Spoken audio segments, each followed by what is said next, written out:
అవునా కాదా? ఈ రోజు రేవంత్ రెడ్డి గారు చూస్తా ఉన్నాం మనం. ఆయన ఏం చేస్తున్నాడు? పోయిన కాడలా ఒక గాడిద గుడ్డు పెట్టుకొని పోతా ఉన్నాడు.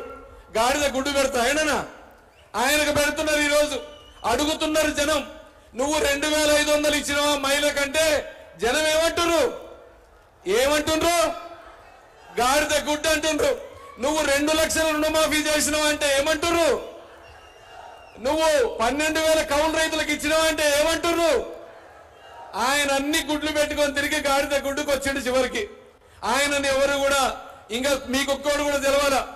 నాకు తెలిసి ఈ ప్రభుత్వం 6 నెలలు సంవత్సరం కంటే ఎక్కువ ఉండదు. తర్వాత ఈ 7 అసెంబ్లీ కాన్స్టిట్యున్సీలు 7 కూడా గెలవగలిగేది ఎవరు ఈసారి? ఎవరు? తొందరలో గవర్నమెంట్ రాబోతా ఉంది. దాంట్లో భారతీయ జనతా పార్టీ 7 కాన్స్టిట్యున్సీలు గెలవబోతా ఉంది.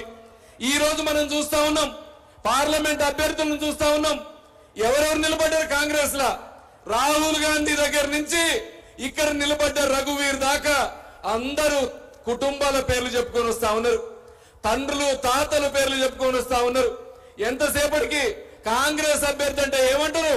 జానారెడ్డి కొడుకు అంటారు కానీ పేరు పెట్టి చెప్పేటోళ్ళు ఉండరు ఎవరన్నా. ఇక బీఆర్ఎస్ పరిస్థితి గురించి మనం చెప్పాల్సిన అవసరం లేదు.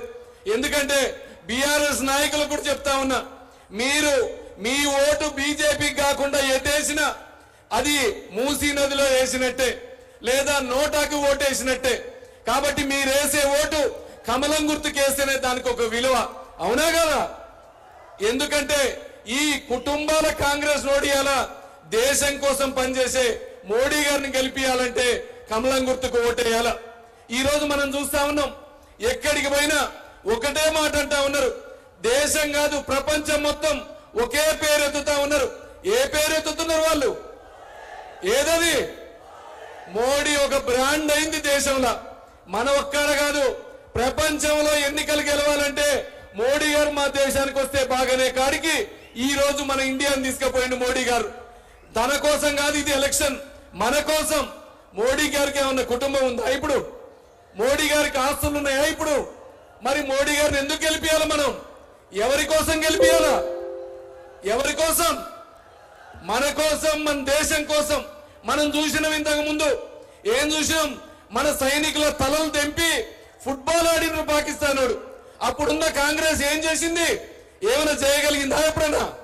మొన్న మన హెలికాప్టర్ పైలట్ ని ఒక్కళ్ళని ఎత్తకపోతే తెల్లారేకల్లా ఏం చేసింది? మళ్ళా తీసుకొచ్చిండా లేదా మోడీ గారు? అది మోడీ గారు అంటే. ఈ రోజు గత 10 సంవత్సరాలుగా ఏ ఉగ్రవాదైనా మోడీ గారి వైపు చూసే ధైర్యం చేస్తుండా? ఇక్కడ చూసే ధైర్యం ఉందా ఈ రోజు? కానీ 10 సంవత్సరాల ముందు పరిస్థితి ఎట్టుండే? గోకుల్ చాట్ బాంబులు, ముంబై బాంబులు, నీకెంతసేపటికి ఐజాక్ చేసినోడికి మన టెర్రరిస్టులు అప్పచెప్పడం తప్ప ఏమీ చేయలేదు ముందు కాంగ్రెస్. ఈ రోజు ఒక్కటే మనం చేసేది, ఈ రోజు మనం మోడీ గారు రుణం తీసుకోవాలా. మోడీ గారు అయితేనే ఈ దేశంలో ధర్మం బతుకుతుంది, ఈ దేశంలో అన్ని కూడా జరుగుతాయని మీకు తెలియజేస్తా ఉన్నా. ఇంకొకటి కూడా నేను చెప్తా ఉన్నా, ఈ రోజు మీరు కాంగ్రెస్ అభ్యర్థి అయినా, భారతీయ రాష్ట్ర సమితి అభ్యర్థి అయినా, నేను ఒకటే ఛాలెంజ్ చేస్తా ఉన్నా ఈ పత్రికా ముఖంగా, విలేకరుల సాక్షిగా.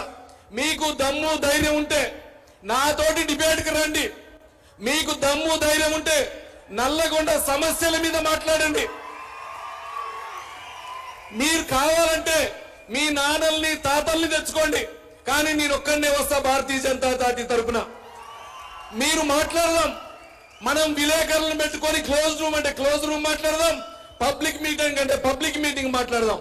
నేనేం చేస్తా ఈ రాష్ట్రానికి, ఈ కాన్స్టిట్యున్సీకి, మీరేం చేస్తారో ఒక్కసారి పుస్తకం చూసుకోకుండా చెప్పండి చాలు. నేను చెప్తా ఉన్నా, రేపు ఖచ్చితంగా మీ ద్వారా, విలేకరుల ద్వారా ఈ రాష్ట్ర ప్రభుత్వానికి, నల్లగొండ పార్లమెంట్ సభ్యులకు చెప్తా ఉన్నా, మీరు ఓటేసే ముందు ఒక్కసారి వ్యక్తిని చూడండి, పార్టీని చూడండి, మోడీ గారిని చూడండి. చూసి ఏ గుర్తు కొట్టేయాలి? ఈరోజు ఏ గుర్తది? ఈ కమలం గుర్తు అంటే ఈ దేశానికి ఒక చిహ్నం, ఈ దేశానికి ఒక గర్వం ఇచ్చింది. ఈ రోజు నేను బయట దేశాల్లో ఉండొచ్చినోండి, అంతకుముందు ఇండియాకి విలువైంది